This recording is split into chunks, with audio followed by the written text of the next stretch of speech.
This is the western side of Masada. The western palace is right up in here.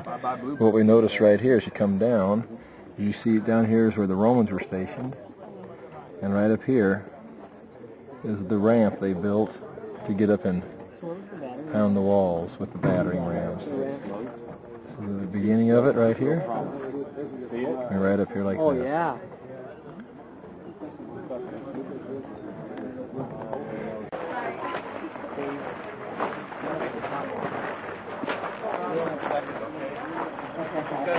Going on.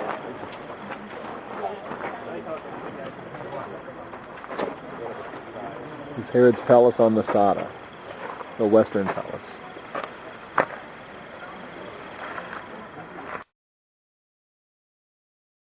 And down a little bit more. Down there you can see more openings. Those are underground cisterns.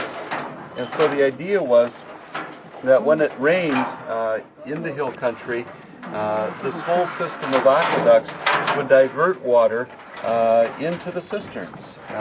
Remember, the ramp wasn't there before the Romans came, so in Herod's day he was able to use this whole system.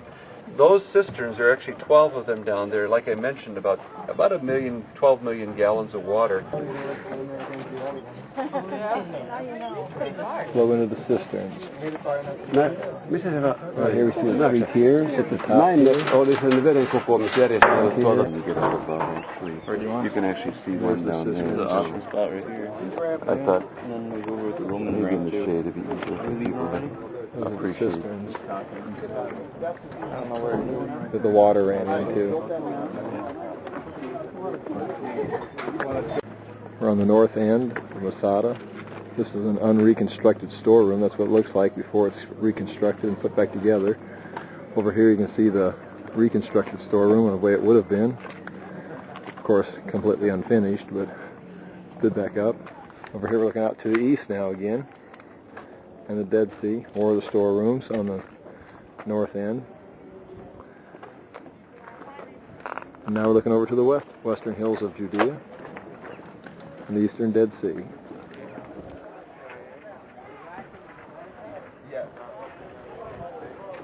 And there's another Roman fort or base that they built. Looks like there'd be another one down there.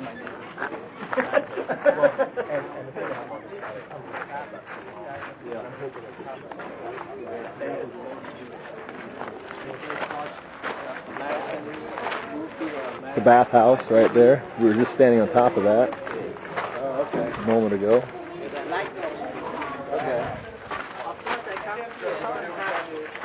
The top part of that black line is the reconstructed, the bottom part is original.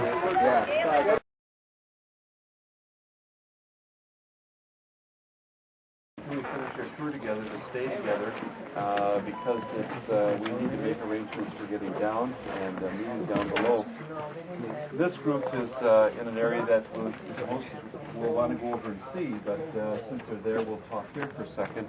This is a diagram of the northern, or a model of the northern palace. We're standing up here, and there was this was private residence up here. And so at the northern end, the western palace where we were at, was one where you would receive official guests, but if you were invited to the northern palace, this was very, very, very, very special. He was able actually to have a defensive area here, so even if Masada was in the process of falling, he could retreat to this end of the palace. So it's not just retreat to the desert, retreat to Masada, have people climb up, get over the walls, but even the northern end was a fortified area. The central part is usually not open, so I don't expect it to be, but you can see the round structure there with a colonnade, and once you look out in this direction, you can see the beauty that he would be looking at. To the north of us here by about 5 miles is the desert oasis of Ein Gedi. And today there's a little too much haze, I think, to see Ein Gedi, but it is lush. It has freshwater springs there, and it's a place where Jewish rebels were at as well. And then the lower of the palace, which some of us, or maybe most of us, will walk down to, is a place where you also had an open colonnade. There are frescoes on the wall down there. There are Corinthian capitals that we'll be able to see. And so whether you're on Tier 1, Tier 2, Tier 3, you're basically looking at a luxury palace here on the north end. And down in this section, he actually had a small Roman bath.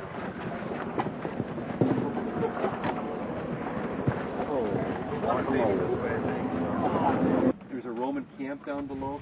You can really see nicely the line of the wall of circumvallation around Masada. So that's all here, and then you'll see it going around and goes down to where the cable car starts. And even if you're walking down and taking the cable car down, as you go down, just where the cable car is. The northern palace, second tier. Well, here's a second level. There was that big one up top. That one was special. This is the second tier that we can't go on. Wow.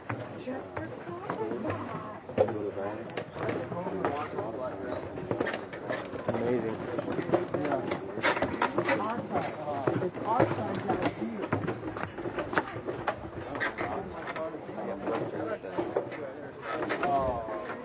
Going down to the third level, the third tier of the northern palace. First level right there. Here we go.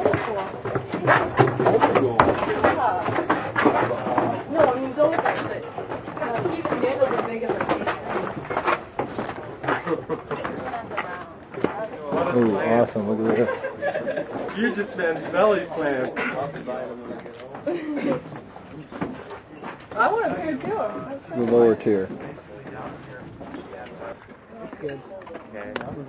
Looking over the edge of the first tier.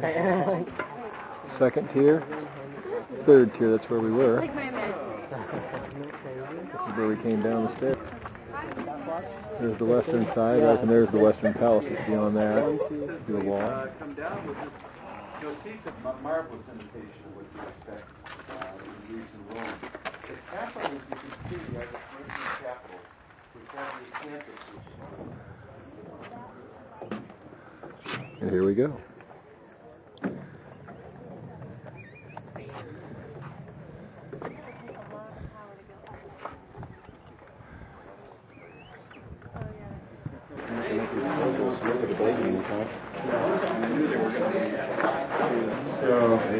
They have them numbered? Hot room, tepid room, Cold bath. This is a dressing room, I think, or the... oh, that's Yeah. And then... steamadarium, Yeah. whatever it's called. Yeah, I got it. Excellent.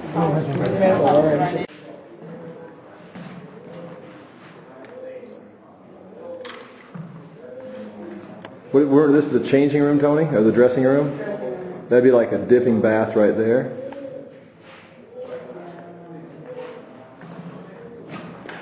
We're into another room here. The room's changed. This is a cold bath right here. This is the cold water.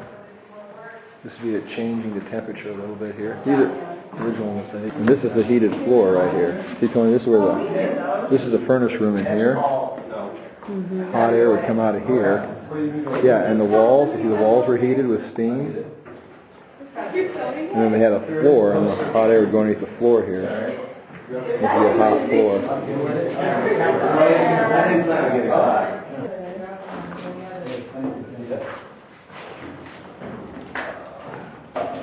Okay, so what do you know about the stones in there? Those are real, like... Yeah, that mosaic is original. That's real? Yep.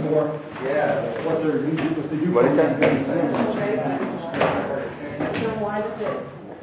Why isn't it all there? Because it's warm there.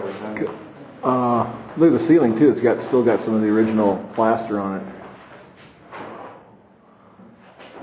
And there's the surveillance camera right there, making sure we don't steal something.